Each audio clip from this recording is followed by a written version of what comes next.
Hello everyone, we are here with Matt and Corey from Trivium. Hello guys. Hello.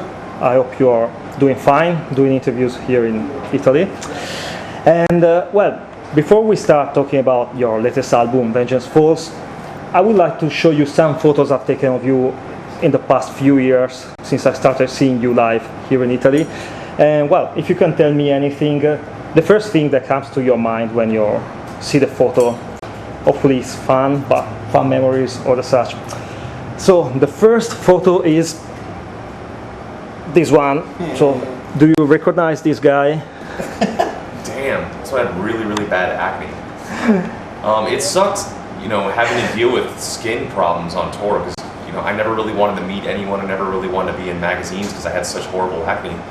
And that's difficult, man. It's hard to have that and have to be in the public eye. I mean, looking at this, I can remember how much of a struggle that was to always be in photos when having skin like that. Well, you can rip the photo if you want. No, luckily it cleared up. You got some fucking hair. Yeah, it was the Crusade tour. Yeah, Crusade tour. That's when I was wearing that white dragon shirt that I got from a fan in Australia. It wasn't white after the end of the tour, though. No, it turned yellow eventually. It was all sweaty. Well, there's another, it was taken in 2007 here in Milan. And well, this for you too. Oh, just let me, well, that's you too. Yeah, it's the same concert, so you can see your t-shirt better. Yeah, I can usually tell like when it is by what guitar we're playing and I guess we're so. wearing, because usually wear like the same clothes every night. Yeah, Crusade, definitely. Remember that guitar? The old white and gold Razorback, that was... Which tour was it? I mean, what was it, a headlining tour? Yes, you were headlining. It was a small club here in Milan. It was in 2007, November. That's when we had Annihilator on tour with us, right? I think so. I remember that show in Milan was like incredibly hot. Yeah, you remember well. Yeah. It was sold out. It was a small club, but sold out. Downstairs. Exactly. Now it's been totally destroyed. Yeah, unfortunately. We are losing a lot of clubs here in Milan.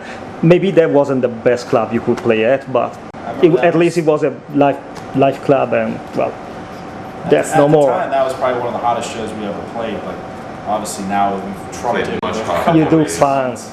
So, well, these from the same evening. Well, just a shot of you two, since I knew I was about to interview you two. That dead face on me, like a zombie. Well, it's so hot, you're probably trying to fall asleep. We're passing out. Yeah, and well, this is a different tour. More Shogun. Deans. That's Shogun. More Deans. There you are. The acne cleared up, and then some facial hair replaced it. Yeah, that's when I had the Rising Sun guitar. Those pants eventually ripped a hole in the middle of the crotch. It looks like I'm having a good time. That was also the era of the big white sneakers. I look very Asian in that picture. Yeah. Let's see this. Oh well, it's one for you and one for you.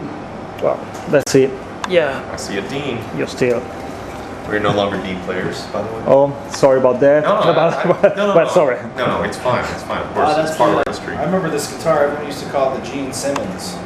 Really? Because it's all black, but it's got this I wanted a black guitar with a silver outline, and for some reason they made it like in the paint shop. They made it really sparkly silver, like it had that Kiss sparkle silver to it. So my guitar tech had always called that guitar the Gene Simmons. Actually, these are the same pants that I wore in 2006 to 2007. Same stage pants. No wonder why they ripped the hole. Yeah, I can definitely tell. This is probably when we toured with Slayer. Yeah, exactly. That was the Unholy Alliance, the third. Yeah. And oh well, this is actually Paolo. If you want to. Does he have a mustache? No, it's got long hair at least. His long hair did look awesome.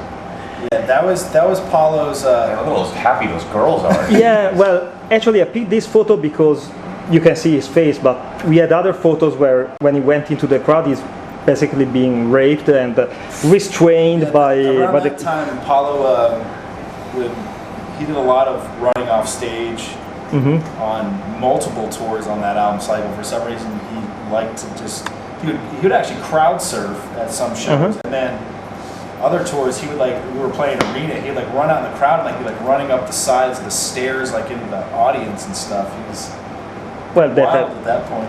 It's layer to what you can see on stage, I guess. But you do like doing that. You prefer not to go into the crowd and the such. We'd like to, but we kind of can't anymore. Well, it kind of ruins your playing because everyone will start grabbing your guitar. Ripping the strings off your guitar. Yeah, or okay. You can see what's happening to him. They are taking his guitar and the such. Oh, well, this is a more recent one. Wow. No, this is, Nona. Yeah. Oh, Nona. Yeah, that was the Gods of Metal Festival. Yeah, Great exactly. show. And then Paulo's grandma made local news. Yeah. Well, and she's looking right at you. Did you feel under pressure? I felt an extra sense of power. Yeah, that was an interesting show. It was a good show. It's just so funny how like the most news that was generated was from Paulo's grandma. Yeah, exactly. Well, it was me who sent the photo to cool. Blabbermouth. That's So awesome. The big thing I want to criticize that festival with, though, we did not like how they split the crowd up.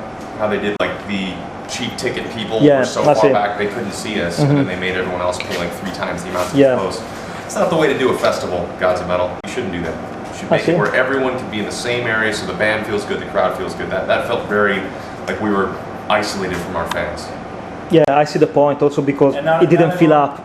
Yeah, not everyone can afford the expensive tickets, so it's like Lower your ticket. all the stuff is happening in the back, and they're like the area where it's more expensive. There wasn't as many people. It's like there's kind of like this separation from like trying to connect with the audience. I find that with a lower ticket price, you'll have more people that can afford it, so you'll have more people show up. And then if you fill it in front, the band will play better. So Yeah, exactly. next time, Gods of Metal. Did it feel weird having to play with a little void under the stage and then seeing it felt like we saw people? these Trivium shirts way back there. I mean, our fans are young; they can't afford expensive concert tickets, so it felt like we were a mile away from all of our fans, which is never fun. But we made up for that with our headlining shows. Yeah, exactly. A few months later, but this is another one.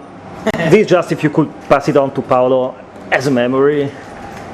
Paulo's parents and his Yeah. grandma. Old Greg Little playing side stage. Well, this is you right before getting on the stage. Do you have any ritual you like to do, or you just get on the stage and? Well, you can see in this picture, I'm stretching my neck. Right. Headbang. My warm-up's about 3 hours long. It's 15 to 60 minutes of yoga, 15 to 30 minutes of guitar, 15 to 30 minutes of vocals, so re-stretch, change, get on stage.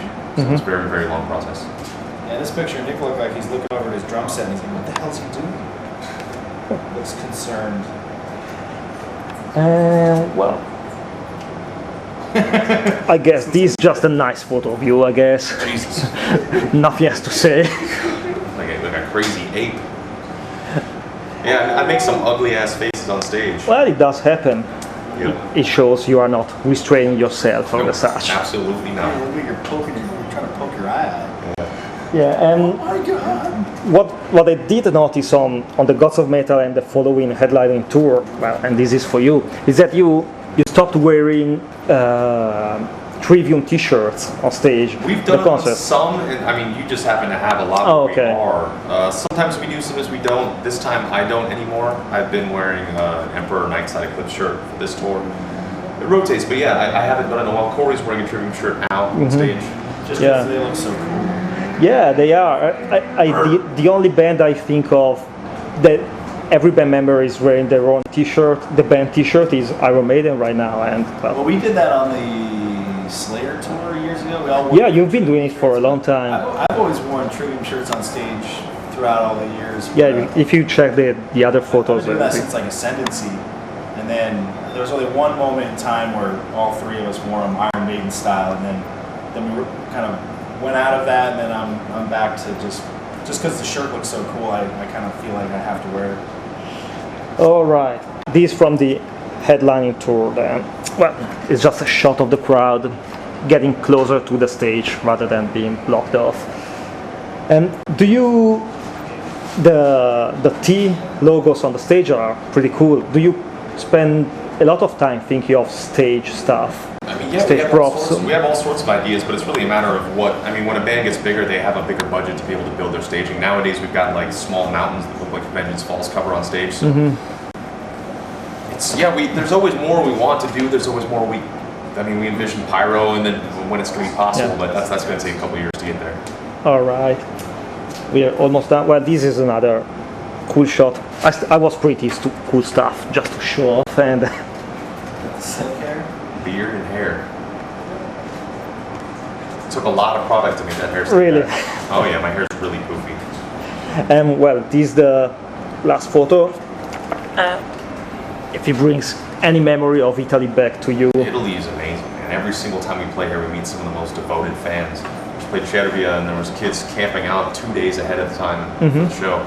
It's amazing, man. And then the Trivium show, we had just as many girls as guys, and the girls were singing some words that the guys didn't even know. I remember I saw one girl who was singing all the words to Fugue, which is a relatively obscure song off our first record. So it's amazing that our fans are so dedicated and so amazing here.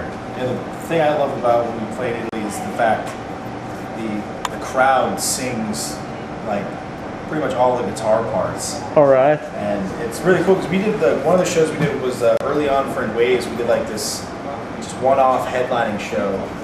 And I remember playing the show and it was amazing, like watching the crowd. But like since we play with in-ears, you don't really get to hear the crowd quite as much. Depending, like, because if you have it pretty loud, it's like all you hear is what we're playing. And I remember going back and seeing YouTube videos of some of our friends that filmed the concert and watching the film and being able to hear the crowd sing. You're like, damn, they're super loud. Like it was like kind of like those.